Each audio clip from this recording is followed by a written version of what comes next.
Did you know it only takes 7 seconds for someone to decide whether they like you? That's less time than it takes to tie your shoes or reply to a text message. In those precious moments, we send signals through our body language, tone of voice, and even the look in our eyes that shape how others perceive us. The funny thing about this is that you don't need to be the funniest, smartest, or best-dressed person in the room to make a great first impression. What matters is connection, and that's something we can all master, starting with 3 simple habits. Believe it or not, we all want to be liked. Whether it's at work, with friends, or even strangers in passing, there's an undeniable pull toward being seen and accepted. Think about the last time someone made you feel valued. Maybe they remembered your name, really listened, or showed genuine interest in your story. The moment likely stuck with you because it tapped into something universal, the human need for connection. Marcus Aurelius, the great Stoic philosopher, once wrote, "We are made for each other." Relationships, whether fleeting or deep, are at the heart of everything we do. But here's the paradox. The harder we try to be liked, the less authentic we seem. The secret isn't in impressing others, it's in making them feel important. By mastering a few subtle skills, you can transform how people respond to you. You don't have to change who you are to be likable.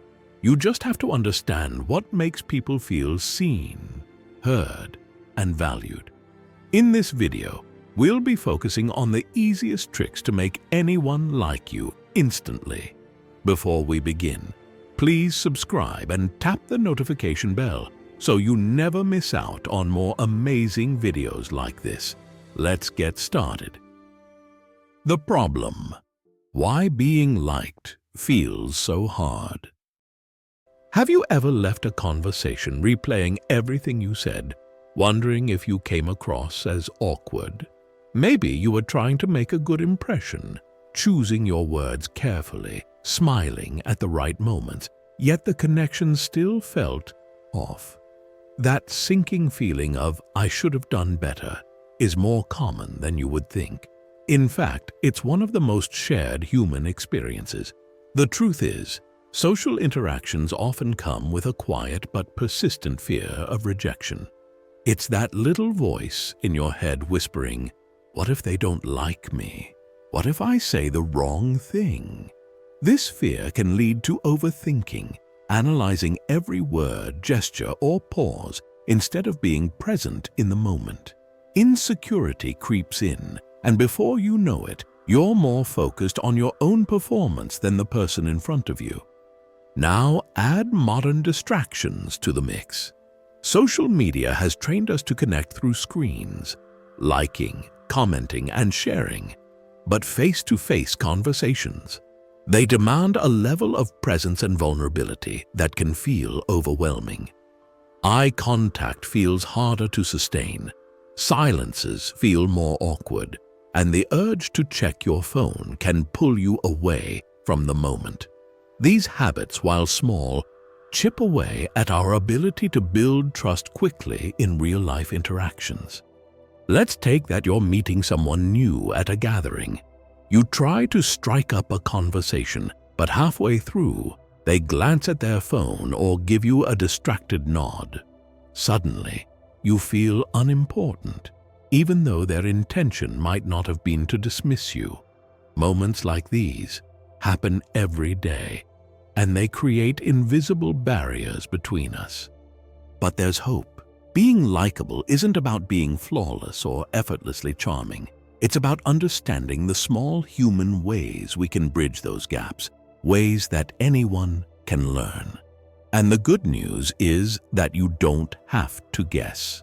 There are proven techniques to help you break through the noise, connect deeply, and make a lasting impression. So let's stop overthinking and start learning. The trick to being instantly liked isn't a mystery. It's a skill, and like any skill, it can be mastered with practice. The power of genuine attention. Let's take that you're walking into a room full of people, each engaged in their own conversations. Now imagine one person turns towards you, locks eyes, not in a staring contest way, but with warmth and presence, and genuinely listens to what you have to say. You'd feel important, wouldn't you? Respected, valued. That's the transformative power of genuine attention. It's a gift we all crave but rarely give or receive. Have you ever had a conversation where it felt like the other person wasn't really there? Maybe they kept glancing at their phone, cutting you off mid-sentence, or nodding absent-mindedly while their mind wandered elsewhere. Moments like these remind us just how rare genuine attention has become. Yet, the ability to make someone feel truly seen and heard is one of the fastest ways to build a connection. In fact, your undivided attention is one of the most valuable gifts you can offer. It's the foundation of likability. At its core, genuine attention isn't complicated, but it does require intention. People don't just want to be heard, they want to feel understood. When you focus entirely on the person in front of you, you're giving them something they might not even realize they're craving. Think of it this way. Attention is like sunlight. Just as plants thrive when exposed to light, people flourish when they feel noticed and valued. The good news, you can master this skill with a few small but powerful habits. Start with eye contact. Consistent, natural eye contact creates an unspoken message. I'm here and I'm listening. Look directly at the person you're speaking to, but don't overdo it. Staring too intensely can feel intimidating, so think of it as a gentle rhythm. Let your gaze shift occasionally, but always return to theirs to show you're present. This simple act helps build trust faster than any words can. Next, practice listening without interrupting. Too often, we're so eager to share our thoughts that we jump in before the other person has finished theirs. Or worse, we're already crafting our response while they're still talking. But real listening means setting aside your own thoughts and giving others your full attention. Let them finish. Even in moments of silence, resist the urge to fill the gap. Sometimes those pauses give people the space to share something deeper. Another key habit is reflecting their words back to them. When someone shares something important, repeat a part of what they said or summarize it in your own words. For example, you might say, "It sounds like you're saying," or "What I'm hearing is." This not only shows that you're listening, but also helps clarify the conversation. It tells the other person, "I hear you, and I value what you're saying." Let me share a quick story. A friend of mine once felt incredibly out of place at a networking event. She stood quietly by the corner, unsure how to start a conversation. Eventually, someone approached her and asked, "How are you finding the event so far?" It wasn't the question itself that mattered. It was the way the person listened. They maintained eye contact, nodded thoughtfully, and reflected her words without interrupting. That 5-minute exchange left her feeling understood and comfortable, all because someone took the time to really listen. This is the kind of impact you can have on others when you give them your full attention. It's not about having the perfect response or dazzling them with charm. It's about making them feel important. Even the Stoics recognized the power of listening. Marcus Aurelius wrote, "It is impossible to learn that which one thinks one already knows." In silence, we open ourselves to understanding others on a deeper level.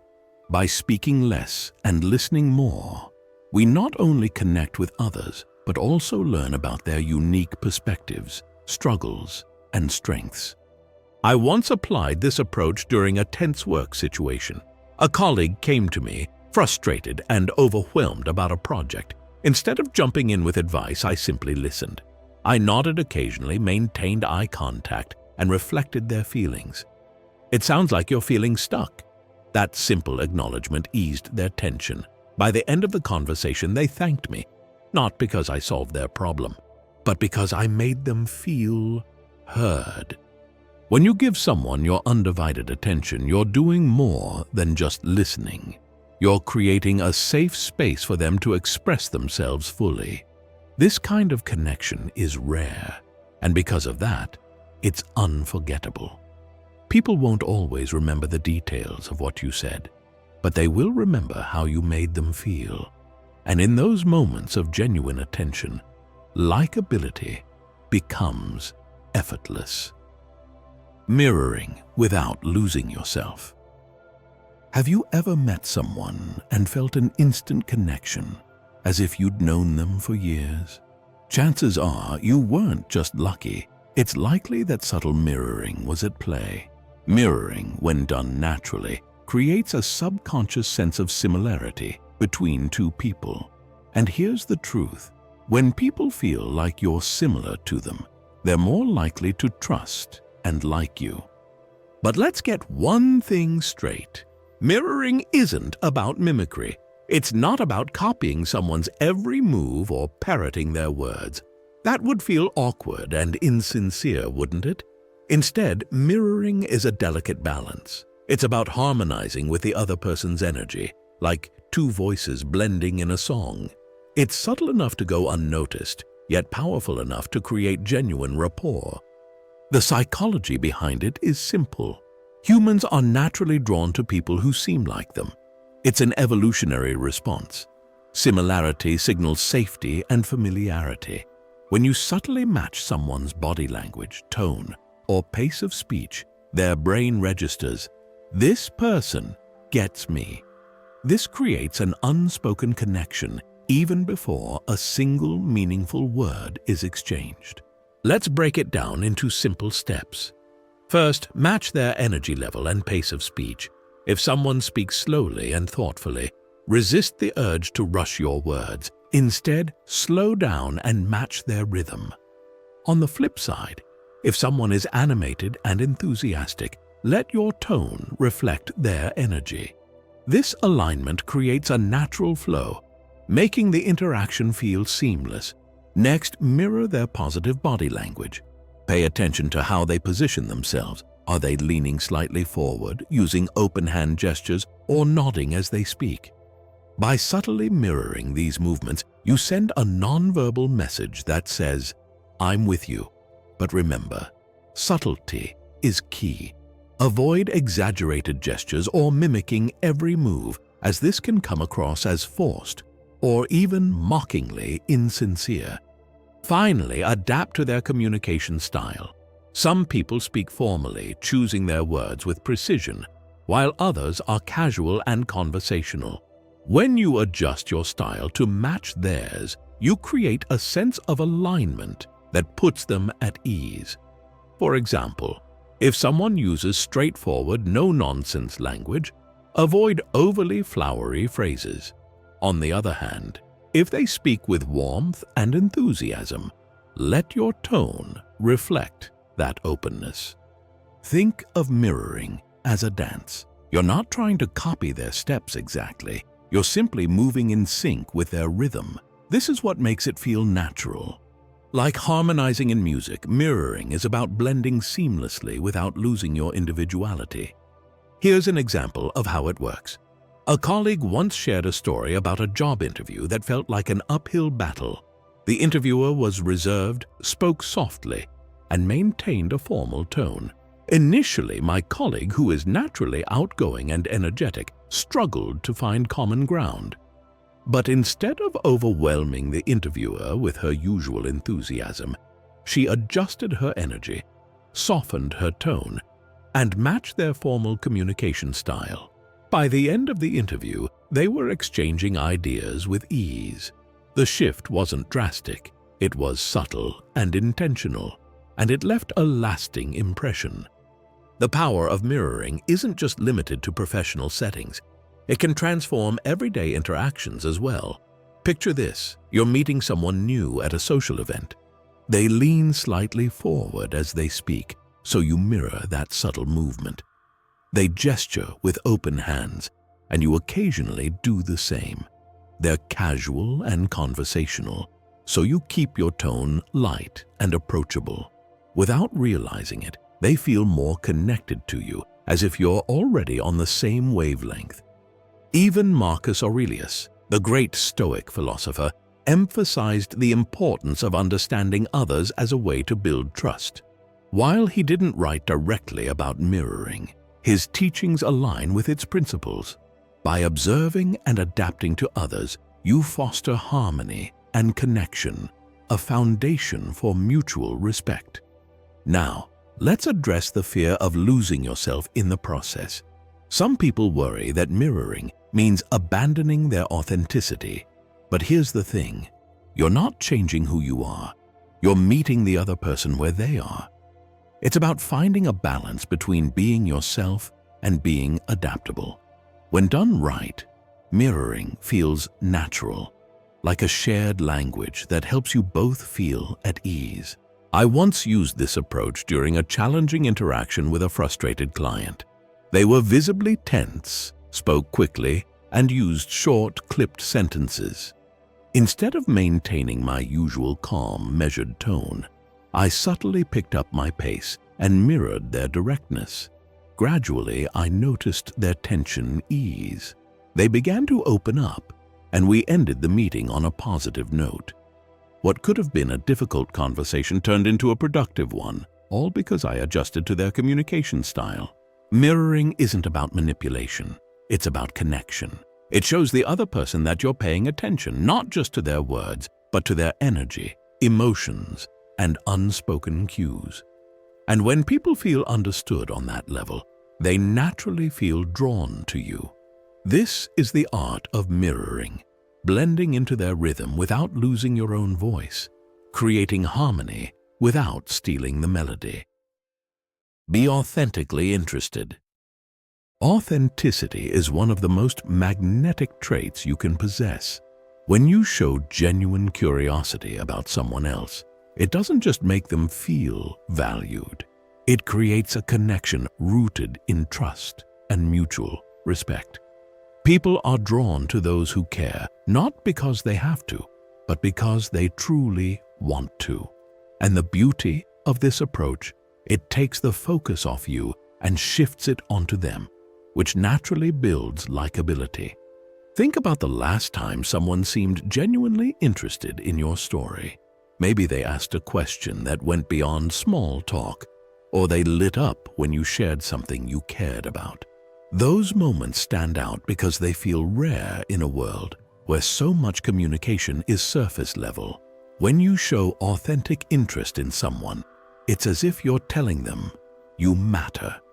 To put this into action, start by asking thoughtful, open-ended questions. Instead of the typical, "How are you?" try something like, "What's the most exciting thing that's happened to you this week?" Or, "What's something you're passionate about that most people don't know?" These kinds of questions invite the other person to share something meaningful, and they give you insight into who they are. The key is to listen fully and resist the urge to turn the conversation back to yourself too quickly. Another powerful way to show interest is by validating their feelings or achievements. If someone shares something they're proud of, acknowledge it with a sincere compliment. For example, if a friend tells you about a project they've been working on, respond with, "That sounds like a huge accomplishment. I admire how much effort you've put into it." Validation doesn't mean flattery. It's about recognizing what matters to them and reflecting it with honesty. But being authentically interested isn't just about listening. It's also about sharing a piece of yourself in return. If someone opens up about a personal story, respond with something relatable from your own life. For example, if they're excited about starting a new hobby, share a time you felt the same way when trying something new.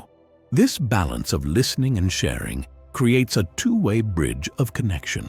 It's how we move from being strangers to forming meaningful bonds. Authenticity, in this sense, is like a bridge. It's the structure that allows two people to cross the divide of unfamiliarity and meet in the middle. Without it, conversations feel mechanical or forced. With it, connections become effortless and memorable. A few years ago, I met someone at a workshop who seemed reserved and hesitant to engage. Instead of asking generic questions, I asked about the topic of the workshop and why they'd chosen to attend. A small shift opened a floodgate. They shared a personal story about how they'd been struggling with self-doubt and were there to learn how to overcome it. As they spoke, I validated their courage and shared my own experience with tackling self-doubt. By the end of that conversation, we weren't just participants at the same event. We were two people who had connected on a deeper level. This kind of authentic interest is something the Stoics understood well. Marcus Aurelius often wrote about the importance of understanding others, observing their nature, and treating them with kindness. Authenticity, at its core, is about aligning your actions with your values. When you approach someone with genuine curiosity, you're showing them your true self while inviting them to do the same.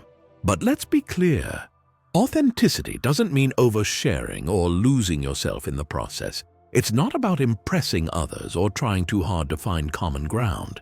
Instead, it's about being fully present and open, allowing the connection to unfold naturally. If someone senses that your interest is forced or self-serving, it can have the opposite effect. That's why it's so important to stay grounded in your intentions. A historical example of authenticity's power comes from Abraham Lincoln. Known for his genuine curiosity and ability to connect with others, Lincoln often asked people about their lives, their struggles, and their perspectives. He once said, "I am a slow walker, but I never walk back," which reflected his belief in moving forward with understanding and sincerity. His authentic approach to relationships made him one of the most respected leaders of his time. Always remember that being authentically interested doesn't just make others feel good, it enriches your own life. The more you learn about people, the more you understand the diversity of human experience. You discover new perspectives, new stories, and new ways of seeing the world. And in turn, you become someone people naturally gravitate toward, not because of what you say, but because of how you make them feel. So the next time you're in a conversation, focus less on impressing and more on connecting. Ask questions that matter, listen without distraction, and share pieces of yourself with sincerity. Authenticity isn't just a trick for being likable. It's a way of life that builds trust, deepens relationships, and leaves a lasting impact on everyone you meet. The most important mindset shift. When it comes to being likable, the real secret is not in strategies or techniques, but in a fundamental shift in how you see yourself and others. At its core, being liked isn't about external performance. It's a reflection of your internal mindset. The more self-aware and self-accepting you are, the more naturally you'll connect with others. But the opposite is also true. When insecurities cloud your interactions, they can create walls where bridges should be built. One of the biggest hurdles to likability is the fear of rejection. You've likely felt it before. That internal dialogue asking, "Am I saying the right thing, or do they like me?" This focus on yourself often backfires. When your energy centers on being liked, you risk coming across as needy or insincere. People sense when interactions are transactional, and it makes them pull away. As counterintuitive as it sounds, the key to being liked is letting go of the need to be liked. This concept ties deeply into Stoic wisdom. Marcus Aurelius wrote, "You have power over your mind, not outside events. Realize this, and you will find strength." You can't control how someone perceives you, but you can control how you present yourself. This shift in focus, from worrying about their approval to simply being your best self, frees you to engage more authentically. Likability isn't about pleasing everyone. It's about showing up as the truest version of you. To adopt this mindset, the first step is self-awareness. Pay attention to how your insecurities show up in conversations. Do you talk over others to prove your worth?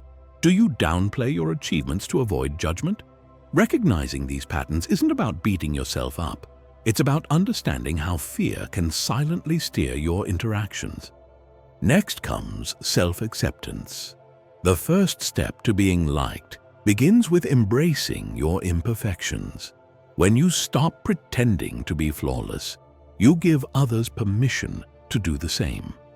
Vulnerability, far from being a weakness, is one of the most likable traits you can possess. Admit when you don't know something, laugh at your mistakes, and share stories that reveal your humanity. People are drawn to those who are real, not perfect. A few years ago, I met someone at a networking event who had a profound impact on me. They weren't the most charismatic person in the room, nor did they have a polished elevator pitch, but their presence was magnetic. What stood out was their genuine interest in everyone they spoke to. When they asked questions, they truly listened. When they shared their thoughts, they spoke with humility and openness. At one point, they admitted they felt nervous at large events, but saw them as opportunities to learn about others. That vulnerability, combined with their attentiveness, made them unforgettable. Reflecting on this experience, I realized that people liked them because of their mindset, not their charm or confidence. It was their mindset. They weren't trying to prove themselves. They were focused on connecting meaningfully. Their self-awareness and self-acceptance allowed them to engage without pretense, and it was incredibly refreshing. Stoicism offers profound guidance here. Epictetus said, "It's not what happens to you, but how you react to it that matters." Applying this to likability, it's not about building the perfect impression. It's about how you respond to the people and situations around you. Are you defensive or open? Are you guarded or vulnerable? The way you react shapes the energy you bring into every interaction. So, the next time you walk into a room, remember, being liked isn't about perfection or strategy. It's about being present, being real, and being kind. When you embrace this mindset of connection, you'll watch your relationships transform, not just with others, but with yourself. At its heart, being liked isn't about mastering a checklist of social skills. It's about forging genuine connections. The 3 tricks we've explored: giving your undivided attention, subtly mirroring others without losing your authenticity, and showing sincere interest, are tools to help you connect with people on a deeper level. They're not about pretending to be someone you're not. They're about becoming more of who you truly are. Small changes can lead to big transformations. A kind word, a moment of genuine curiosity, or the courage to let down your guard can turn a fleeting interaction into something meaningful. Remember, you don't need to be perfect to be likable. What matters most is your willingness to be present and let others see your true self. Which of these habits resonates most with you? Or do you have a secret to building instant connections? Let me know. I'd love to hear your story. If you found this video helpful, don't forget to hit that like button and subscribe for more insightful content. And remember to turn on the notification bell so you never miss another video like this one.